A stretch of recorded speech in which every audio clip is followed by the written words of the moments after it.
That touches here, WinDailySports.com. All sponsored by the Sharp app. Go to sharp.link. Google Play Store, Apple App Store. Anyway, you can. Will be available to you.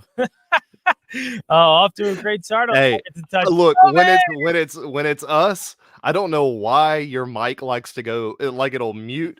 It just, yeah, it's our thing. Technical difficulties. It's just, nope. Yeah, I don't know if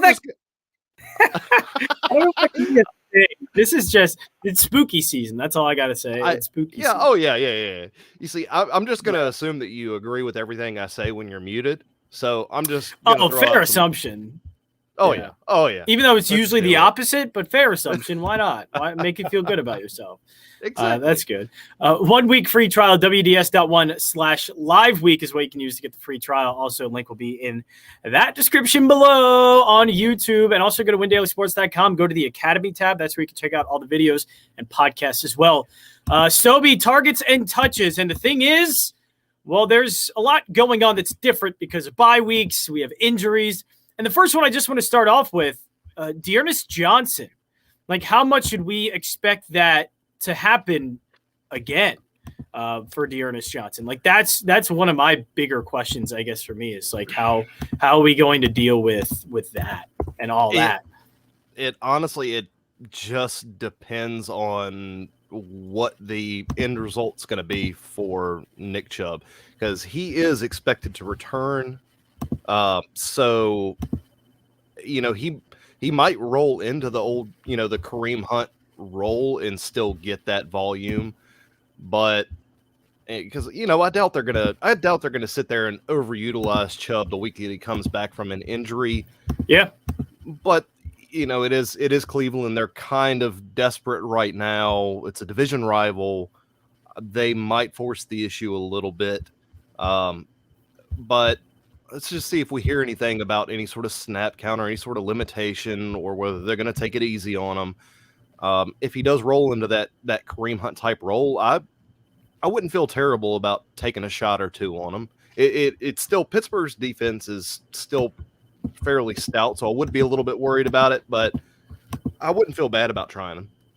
Yeah, I would not either. I think you're right. I don't think they're going to primarily go to Kareem Hunt exclusively because he's still coming back from an injury. And with how well Dearness Johnson played, again, I always like to say that coaches are going to give that player at least another shot to just keep it going and ride with the hot hand until it cools down. So, I mean, he could come out, get the first 5-7 carries, do nothing with it, and then it's Kareem Hunt rest of the way. I have no idea, but I do think that he is going to be in line for targets early on here in this game. Yeah.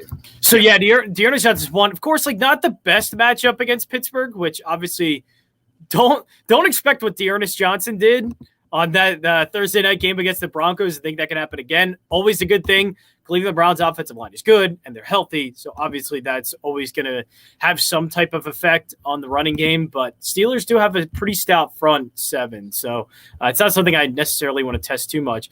One thing that was really interesting as well, now that we're staying here with running backs as you're tuned into targets and touches, James White done for the year. Brandon Bolden.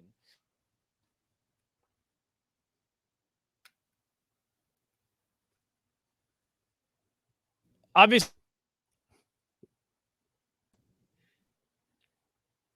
Brandon Bolden. Hold on. Do I feel like this is kind of like Team America World Police where Matt Damon? I don't.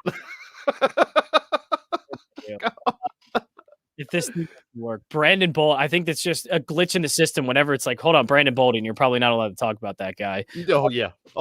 Fantasy relevant now. He is pass catching back.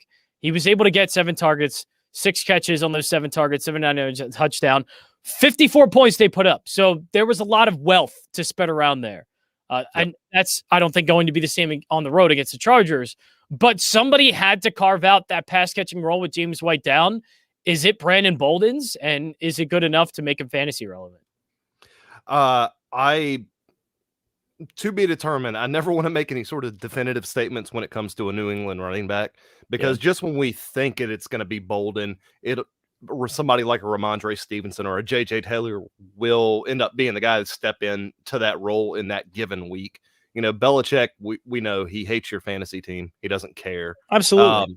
He's used to running 3 and 4 running backs. The only one that I feel confident with is Damian Harris, because like the Chargers have been one of the worst teams in the NFL as far as their interior linemen go. So a true running back, somebody that can run like inside zone or just run traditional up the gut, one cut and go type of running backs, can be really successful against that Chargers front. So I think I'm going to go ahead and probably stay clear of the secondary backs and just rely on that known commodity. He's going to get the lion's share, the 20 plus touches per game. So, and he's still up very affordable, $6K. It's not bad. So I think I'm just going to stay there. I'm not going to fool around with those second, third, and fourth running backs from New England. That's a disaster waiting to happen. Very, very fair. Speaking of lion share, we'll go to a lion. DeAndre Swift. It just seems like any game script that guy is in, he's going to perform. Look, this is a game script. I don't know if they're going to have to, pass the ball 40, 50 times kind of thing. Yeah, that was because this could be a little bit low scoring. This could be the Lions trying to just take control of the clock, all that. It's the Eagles. Their defense is bad. So I do expect the Lions to be able to go down the field and score, but I expect this maybe 2017 because the Lions defense is good. They've been playing well, I think, at least. They've been playing better when people think. Yeah, I think so. And the Eagles offense is struggling. So while this one could be low scoring, it just seems like no matter what, even if the Eagles do put up points against this Lions defense and the Lions are putting up a ton of points, it just seems like either way, DeAndre Swift is involved. Is this a game where we are kind of going all in, knowing that he's getting the targets passing in the passing game, knowing that he's getting the carries as well, even though Jamal Williams does work his way into some of those touches. But it just seems like DeAndre Swift is on the field so much that I guess this Eagles defense, no matter what the game script might be, that he is the guy and probably one that we should be looking at for DFS this week. Oh yeah, I don't feel bad about locking him in pretty much any week because he's game script proof. Yeah, he's really going to get really he's going to get his 10 touches, 10 12 or 10 12 carries, and then if they get behind, which I don't really see it, he's going to get plenty of looks in a passing game. That's just a staple of their offense. So I like the matchup. I like the situation. He's going to get plenty of usage no matter what. Now, the thing that's weird, I'm kind of wondering about Philly because I need to go back through and look at it, but isn't like 60% of, like, I know this is not a targets and touches thing, like 60% or more of Jalen Hurts' production is coming like the fourth quarter as far from a fantasy standpoint, from where they get down big and they end up having to just unload. It's a lot. Yeah, early on in games not doing well. About fourth quarter, he starts to pad the stats. Yeah, but it's padding the stats enough that he's consistently been one of the best fantasy quarterbacks each and every week. Yeah, I'm just kind of thinking it's not a targets and touches thing. It's just something I'm considering for Sunday for like cash game because he's pretty much been a cash game lock. You can just throw him in and not worry. And I think about it. I still think this game as well. And you don't have to put in Smith. You don't have to put in Rager Watkins with him. I mean, he's pretty much a standalone. He'll have the stats by himself, kind of thing. So he has been. That's true.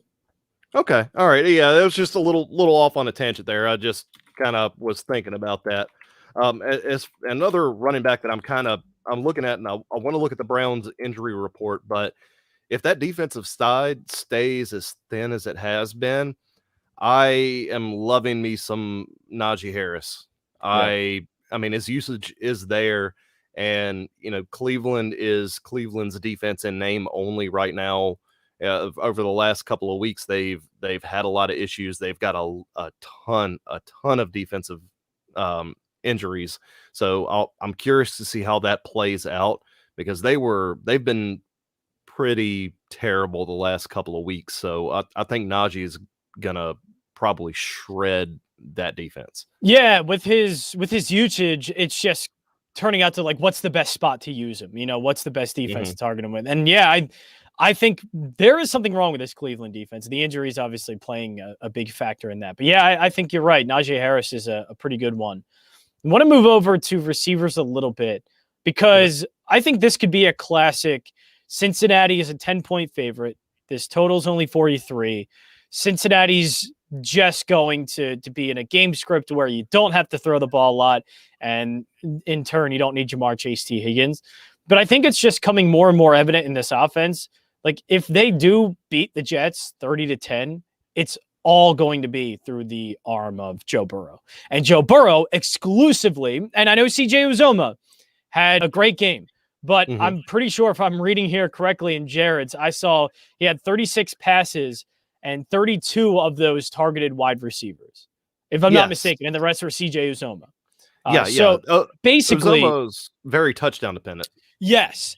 So basically, Jamar Chase and T. Higgins, even in a game like this, you have to look at it. Like, I know it's the classic, they're going to be killing them. Get Joe Mixon in. They're going to run the ball a lot. I get it. But if they're going to put up 30 points and win this game 30-10, guess what? All of it's coming through Joe Burrow. And Joe Burrow loves to throw to his receivers. And so Jamar Chase, I think, is in line for a big catch again. And T. Higgins he's actually, I think he out-targeted Jamar Chase in that 200-yard game. He out-targeted him with 15 targets. Like, This is one, I'm not going to be scared away just because of the game script. Or just the potential of how this game could go to stay away from Jamar Chase and T. Higgins. They're getting so much of the target share together. It would be ridiculous not to look at those guys at this point. Yeah, I feel I'm good. Even if Jamar Chase gets 6 targets, it could be 6 targets, 5 catches for 130 yards and 2 touchdowns against this defense. So I'm not scared at all. Now, I may take a step back on T. Higgins because if I think one or the other is going to eat, it's going to be Chase, and it's going to be the big play, a busted coverage for the Jets, and he's just going to go down the field 60 yards, and that's just gonna be what happens. So, Jamar Chase, I'm all over it. I was actually on it last week. I told a couple of guys in Discord they were I told them I was like the Ravens that single high man kind of hybrid over concept it's not being played well. Their personnel are not playing it. They're not being disciplined. They've got bad footwork. They're getting out of position. They're surrendering a lot of big plays. And I did not think that even in the best of circumstances that the Ravens were going to be able to stop Jamar Chase. He is that good. His season's going to potentially end up being bigger than what Justin Jefferson did last year. And I'm not even sure it's going to be particularly close when it's all said and done because Jefferson didn't get started till later on in the season. Chase, went from being a question mark at the beginning of the year with the kind of comments to the reporters about the football and everything to just exploding out of the gate, and nobody's been able to slow him down. So I'll play him every week, especially if they keep underpriced. I mean, well, he's 75. He's not really underpriced now. He's appropriately priced, but I'll still run him out there because it's guaranteed production. So the one guy I do want to talk about here as we're going over targets and touches for week 8, and this guy's targets have been good. It's just the quality of targets has gone down, which now I guess we need to kind of question a little bit. DJ Moore has never had a game where he's had under 7 or less targets. He's had in his last, 1, 2, 3, 4, 5, 6 games, he's only had one that he hasn't had double-digit targets, but it's the quality that has gone down. He was averaging about 7, 8 catches a game in the first 4 weeks of the season. Now he had 7 targets with 5 catches, 13 targets with 5 catches, 10 targets for 6. Sam Darnold's been crap, and he got benched for PJ Walker at the end of that game. And I imagine at some point, like, I don't know. They said they want to run the ball more. I don't know how you can with a rookie running back that's not really doing that well. Like, they have to throw the ball. It's just not quality. At what point now do we maybe back off of DJ Moore? Not because of the targets, but it's just the quality of the targets that he's getting now because Sam Darnold is struggling. And I asked that as well because they have a really good matchup this week against Atlanta. Does it all just get corrected against a bad defense? Well, I mean, the thing is they last week was a good matchup. The week before was a good matchup. Yeah, it was supposed to be. I mean, we got the Giants, the Vikings, and the Eagles as his last 3. And he didn't score more. He scored 17 points, and he didn't score double digits for DK in either of the other two. So, I mean, they were supposed to be good matchups then. So that's my concern. It's not like he was going against teams that you couldn't do something against. He should have been able to do something against the Giants, the Vikings, and the Eagles, and he just did not produce. So I am a little concerned with that. Now, I know Atlanta is historically terrible, and they've been a basement dweller as far as their defensive their secondary goes for a long time. And I don't expect that to get any better, but if he's just making bad decisions and making inaccurate throws, it's not going to get better. And it's not like he just all of a sudden started having these problems. People were pointing out in film study that Darnold was making a lot of mistakes in the first couple of weeks. He was just getting away with them. And after a couple of weeks of film study, he was throwing into coverages he shouldn't have thrown into. Defensive backs were missing interceptions. They were making the wrong reads. It was a confluence of circumstances that kept those interceptions and kept those bad plays from coming. And now they're just all hitting them at one time. Now, I think it may kind of regress back to somewhere in the middle of what we have been seeing, but I don't think it's necessarily going to be enough to lean on DJ Moore right now. I'm going to kind of take a wait and see approach and see if any of that's been improved. Yeah, and moving on to tight ends, and then we'll wrap things up here. WinDailySports.com. Take a look at the targets and touches from last week and going into week 8, and some of those we think were in line for more or getting steady enough targets now. Folks, people, Kyle Pitts is good. I was waiting. I knew you were going there. Kyle Pitts is good. I mean, like, I know we had all of that. Oh, he's a rookie. He is the top 3 tight end in this league. Mm-hmm. And don't tell me otherwise. I know, like, George Kittle is still good, but, like, Kyle Pitts is just a freak. Like, okay, if he's not top 3, he's top 4. Whatever you want to say. He is a premier elite tight end in this league, and this offense is starting to get going. And once it gets going, and Matt Ryan is able to have protection, he's throwing the ball well, which Matt Ryan has looked really good, and they have another good matchup against Carolina. Yeah. I'm going to love Kyle Pitts because he is their best receiver. I know Calvin Ridley's awesome. Calvin Ridley's really good. Kyle Pitts is an elite tight end. And that's just something that now that they've found their footing, there's chemistry now. The offense itself is actually doing better. Woo! I love Kyle Pitts. Kyle Pitts is the best. Yep. And another tight end, I'll just say real quick, and then I'll let you have the floor. Tight ends, Mike Gesicki, also getting a ton of targets with Tua. And I think that's a thing now. Now he's just become a favorite target. Oh yeah, that's going to continue to be a thing. I was just waiting on Tua to come back before I started using Gesicki again. As Gesicki. And I actually like the matchup against the Bills. I know, like, that's a little bit scary, but I think there's going to be a lot of garbage time for Tua to throw there. So I see 300 yards for him and a lot to Mike Gesicki. Yeah, he's going to throw the ball 50 times. Now he may have 2 or 3 interceptions mixed in with it, but he's going to be throwing a lot. That doesn't take any points away from Gesicki, you know?